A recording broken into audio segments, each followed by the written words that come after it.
a 42-page syllabus about FTX. How did all of them miss it? Well, they missed it because the mere fact is they didn't do any due diligence and they didn't kick the tires. And we're living in a world of FOMO, of people fear of missing out. Michael Saylor, who is a Bitcoin maximalist, does not believe any other cryptocurrency has enough integrity to be taken seriously. In today's video, he explains how FTX operated and why this sort of crypto exchange operation will always be a scam. So take a listen. Bitcoin maximalists would say that the problem in crypto is greed, arrogance, and foolishness. Okay, anybody that's investing in it is either greedy, arrogant, or foolish. So there's three constituencies that got taken for billions of dollars here. The VC investors put $2 billion into an offshore exchange. The exchange, just to be clear, was unethical and illegal from the very beginning. It's illegal to do what they did in the U.S., and it's unethical if you think I am front-running my customers, issuing a token, manipulating the price of the token, dumping it on them. If you did that in stocks, you're going to jail if you front-run. It's absolutely illegal. Yeah. Right? FTX was its own regulator, its own market maker, its own exchange, the issuer, right? All at the same time. This is such a and the hedge fund. Too much conflict of interest. So, but the three constituencies are the VC that put the $2 billion into FTX. They were supporting basically an offshore, unregulated casino, running in opaque fashion, account of the interest of its own customers. They didn't ask for a board seat. They didn't do due diligence. They were chasing what they thought was insane gains, right? FTX is showing a company that goes from 50 million in revenue to 500 million in revenue to $1 billion in revenue, and they thought they just had the next great thing. So, Sam lies that any con, right, is like, I think I'm getting a deal that's too good to be true, and the con man is lying to me. We're all lying to each other, and so that's the first $2 billion goes down the drain. Sam is not going down alone. He is taking with him a lot of big businesses in the finance and crypto sector. BlockFi, which ironically was rescued by FTX just a few months ago, is in trouble. Genesis is another crypto company needing rescue right now. And this goes even into venture capital firms, hedge funds, managements, and many more. Why was the obvious illegality that the whole FTX operation was based on never questioned? Michael Saylor points out some of these obvious illegalities.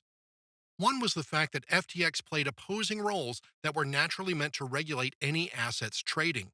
FTX was the issuer of a security, and yet it was also the exchange platform for its own securities. Does this not give room to committing the crime known as front-running? So what is front-running? Front-running is similar to another scheme known as insider trading, and both are illegal. It involves insiders of a company using privileged information to trade on the company's stocks for personal gain. This is not only true in the case of FTX, it's even worse. Sam Bankman-Fried, the CEO, was not only the issuer of the FTT token, he was also the owner of the exchange that traded the token. And he was also the buyer and seller. There was no way he could have been checkmated. The whole operational setup was poised towards fraud. Is it not uncanny that we still have many exchanges and crypto businesses in operation after the whole FTX exposure that are still guilty of this same setup? If front trading, tailgating, and insider trading are illegal for stocks, and measures are in place to ensure it is difficult, if not impossible, for it to happen, why is the same not applicable to cryptocurrencies? It is uncanny that investment management companies such as BlackRock, Sequoia, and others could not see this obvious flaw. Or did they see the problem but proceeded out of greed? So what about crypto companies involved with FTX?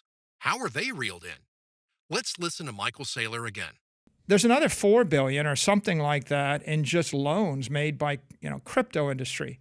I think Alameda borrowed hundreds of millions and billions of dollars from Genesis, from Three Arrows, from Voyager, from Celsius, from BlockFi, etc. So it's like if you start with this fiction that FTT is a real thing. If I create, again, like yo-yo token and I manipulate the price up to $10 billion by trading 2% of the float, if you think it's a real thing and I act like it's a real thing, then I pledge it as collateral and you give me real stuff for an air thing. And so there's like $4 billion of that, and they went and they lost half of that. That was part of the reason that Voyager and BlockFi going bankrupt. And the reason that Sam wanted to bail them out is he didn't want to actually have the loans called, right? He was actually trying to buy BlockFi and buy Voyager with FTX equity, which of course is fraudulent and worth nothing. But if I borrowed $1 billion from a company and they want the money back, and I can simply give them $1 billion of equity, take over the company, and not pay the loan back, I can roll the entire fraud forward. So that's the second. The third is, this is also diabolical.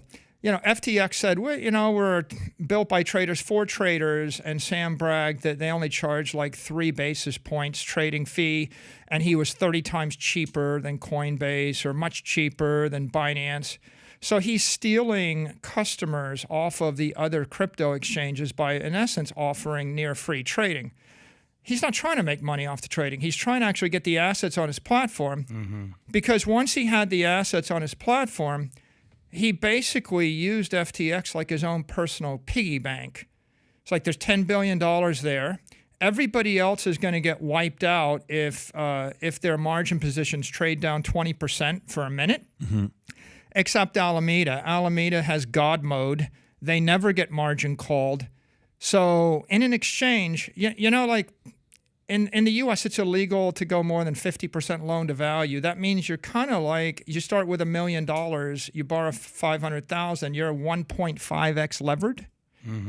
Okay, well, FTX started with 100x leverage, and then they backed it down to the responsible 20x leverage.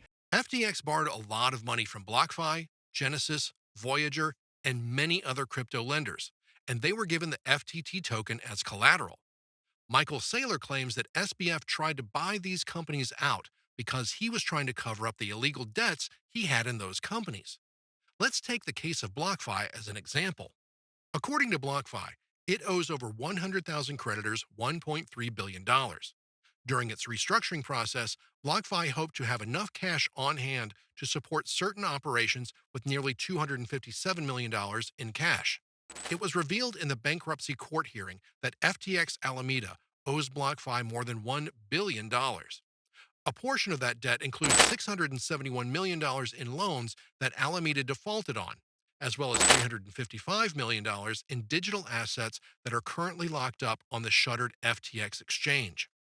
According to the revelations, FTX's much-hyped bailouts of troubled crypto firms were more for access to badly needed capital and to mask its own debt obligations as the walls of its financial house collapsed.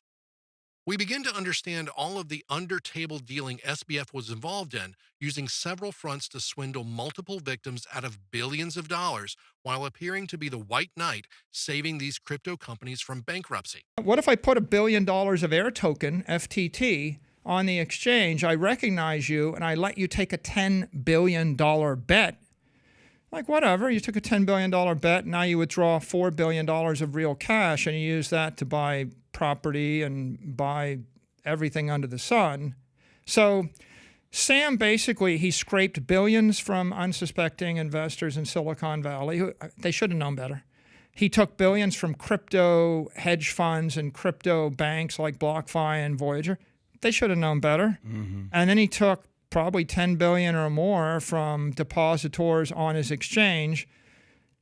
They have the best argument. It's like they were staring at terms and conditions that said he's not going to rehypothecate or use their assets. And he just, he lured them. Michael Saylor says SBF was able to lure traders to the FTX platform by providing irresistible incentives to traders, such as low transaction fees and higher leverage. On-block analyst Willie Wu also confirms this in a recent interview where he admitted he preferred trading on FTX because the platform provided better incentives than other exchanges. In the end, it was all a trick by SBF to get the capital of these traders for his own use. One lesson we can take away from Michael Saylor's revelations is the fact that crypto companies cannot issue tokens and still be the exchanger for those tokens when they are also the major buyers and sellers of the same asset. We hope you learned something from this video. Please subscribe to the channel so we can keep bringing you top analysis like this. Thank you.